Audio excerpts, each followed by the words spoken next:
Daghan mga tao nga nag-ingon nga magtotoo ni Kristo, pero usahay dili nila ginatuuhan ang mga bersikulo nga bisan pa kon klaro na kini nga ginasulti sa balaang kasulatan. Og tinuod ang giingon sa unang Korinto kapitulo 2 bersikulo 13 hangtod sa 14 nagkanayon. Busa sa atong pagsaysay sa espirituhanon nga mga kamatuoran alang ni adtong nakabaton sa Espiritu sa Dios, wala kita magtudlo ginamit ang mga pulong sa kaalam sa tao kundili sa mga pulong nga gitudlo sa Espiritu sa Dios. Verse 14. Apan ang tao nga wala magbaton sa Espiritu sa Dios, dili makadawat sa mga gasa nga gikan sa Espiritu sa Dios. Dili gayud siya makasabot niini ug binuang kini alang kaniya, kay kini matugkad man lamang sa espirituhanong pamaagi.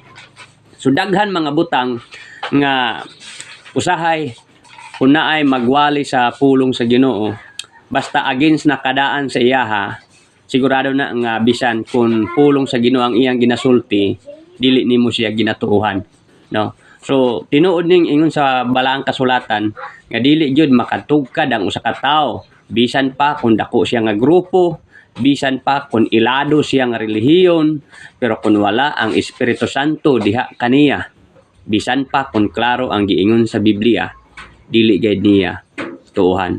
Busa igsuon, ikaw nga nagatan-aw karon, ang imong himuon, ako ang advice sa imuha, ang imong himuon, tun-i pag-ayo ang imong Biblia. Ayaw dito pag-comment, ayaw dito pag-react, no? Kay isipon kang buang-buang ana ingon sa Proverbs, no? Ang imong himuon pareha sa ginahimo sa mga taga Tesalonica.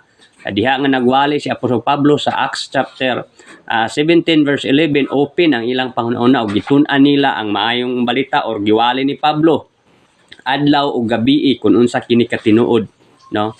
So mao nang ato ang himuon, ato siyang tun-an kun unsa katinuod, dili ta dito mag-react sa ilabi na gyud kun klaro sa balaang kasulatan.